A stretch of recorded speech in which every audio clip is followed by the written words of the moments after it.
tell me, first of all, what your name is and where you're from?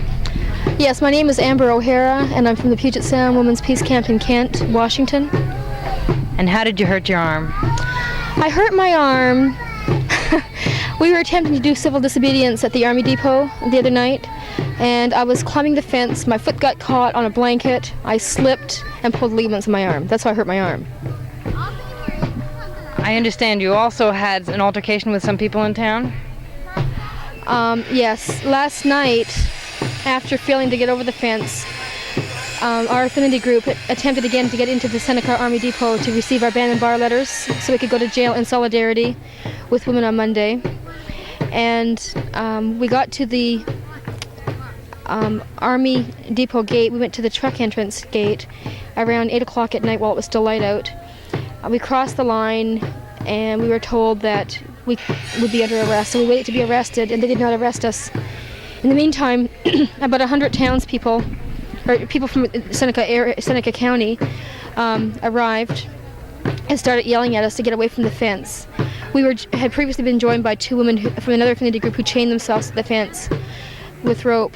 And the town people said either arrest them to the military or we're going to come in and you'll have to arrest all of us. The military told them that they would not arrest us unless we climbed over the fence, so they said, fine, we'll throw them over for you then. So they came at us with sticks and posts and their fists and their flags. The flags had points at the end of them, and they just came at us. So there were 5 of us at the fence, and we hung onto the fence and tried to hang on to each other. And they came at us and just literally pulled at us till they literally tore us apart from the fence. And we had an older woman with us. They threw her, this is very hard to do. They threw her on the ground, and people just kept coming at us with their fists at our faces. There were men, women, and children of all ages. They were saying things to us like, you know, you aren't Americans, go home, you're Russians, and you're Russian spies, and you're communists, and you're child killers, and all kinds of horrible things. We tried to stay real calm and cool, and we prayed and sang and chanted. We tried silence. Eventually what they did was they punched us in the face, punched us in the back, they kicked us, they threw us on the ground and kicked us. They threatened us with their signs and their sticks, and their pointed flags. How did you react to that level of violence? Had you had any training in nonviolence? I've had training in nonviolence. I've also had crowd control training. To be honest with you, I didn't at that point remember anything. All I thought about was, my God, I'm going to be killed. And I have made a statement all along saying that I personally would be willing to die if that meant that there would be no nuclear war. I didn't realize till that very second last night that I really meant it, that these people might kill me and I might die. My initial thought was, God, I didn't say goodbye to my children. And that was real scary. When I first got struck in the face the first time, it was by an older woman. I would say she was about 55 or 60. And I got eye contact with her, and my reaction was, I remembered a woman at our peace camp, Carla, writing in our camp journal, there are no monsters in this world, there are just people who know no better. And that's what I remembered immediately. Then I looked at her, I got eye contact, and I told her that I was so sorry that she had so much hate in her heart, that I had no hate in my heart for her, that I wanted peace in the world, and that was for her as well as for me. It was for everybody, from all countries. I told her I was not a communist, and that I was not a Russian, that I was an American. And I told her that I was very sorry that she felt so much hate in her heart and that I would not strike back. At which point other people just kept striking me and saying, come on, come on, come on. And I said, no, I won't strike back. None of us did. 4 of the 5 of us were hit from one extent to another. The 5th woman wasn't hit at all. She was sort of pulling us away from them. Is this going to affect your ability to do civil disobedience in the next few days? I'm petrified. I'm absolutely petrified, and yeah, I guess it's going to affect me emotionally for sure. I did civil disobedience today after this happened. We went back when there was no town people, and we walked on the gate and we got arrested. We were treated beautifully. We were treated really fantastically. They even gave me food because I'm hypoglycemic. They were really good. They were really nice, really good to us. You mean the sheriff's department? Oh no, the sheriff's department was there last night too, and they did nothing. They witnessed the whole thing and they did nothing. The military did nothing. The military could have opened the gates and said, okay, we'll arrest them. They did not do that. We were on military property.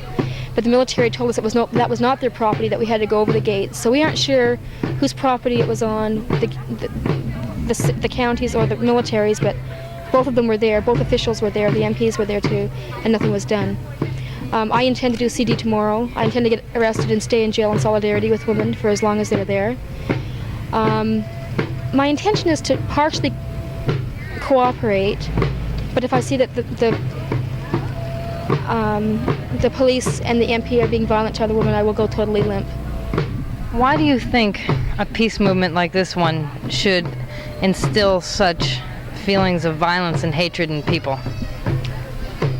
I've asked myself that same question 1,000 times since last night. Most of these people were war widows or military wives, and they really saw Seneca Army Depot as their property, and as us being anti-American. They accused us of burning the flag and stuff. I think that they were so angry because they really saw that. Most people weren't hearing anything we said and didn't want to hear anything we said. We did manage to talk to a few people last night through all this. We got one woman in particular really heard us. She said, well, you're wasting tax dollars on all this extra personnel to keep you out of here. And I said, yes, but cruise missiles cost a lot of money too. And one cruise missile kills a whole lot of people. And I told her some facts about the cruise missiles that I don't think I have to get into here. And she heard us. She did hear us. Because she looked at us. We had eye contact with her, and she looked at us, and she said, but you might get hurt. We told her we were aware that we might get hurt, but we would definitely die in nuclear war. And she backed off. I think they're angry because they know no better. They don't know who we are. They don't believe who we are. Okay, well, thank you very much. That's all we can do, but I think March that did end up getting arrested. Yeah, well, that's because there seems to be a lot of hostility around here to this encampment, and they say to the way that people in the encampment behave in their neighborhood, in their But the fact is that the police authorities had given permission for the march. They had provided a police escort through the route that was accepted and had been organized way in advance. They did not do anything to remove the men from that area. They ended up blockading the march. The women had basically no choice in the matter. I think that we are all interested in peace and reconciliation. I believe that very often people have different ways of thinking or acting or even praying for peace. I think what exists essentially are somewhat different approaches, and perhaps, and I hope that out of this will come a deeper understanding that people have different ways of living, different ways of thinking, and different ways of fighting for the same goals. I think all Americans want peace. I think the people in Waterloo and Romulus want peace.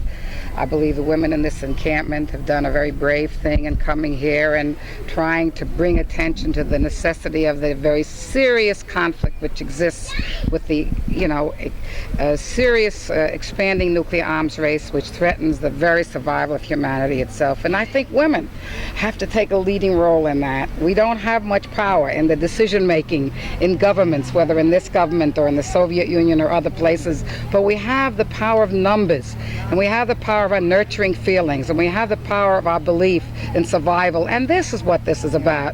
And maybe out of all of this will come a greater understanding of differences in the way in which one approaches a similar problem, and I hope so. And Ms. You don't feel. We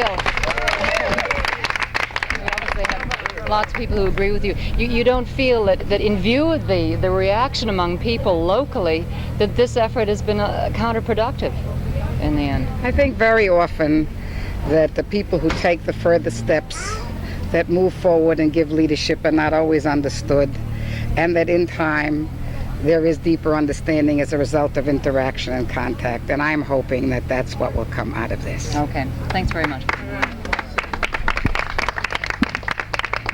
Very good, fella.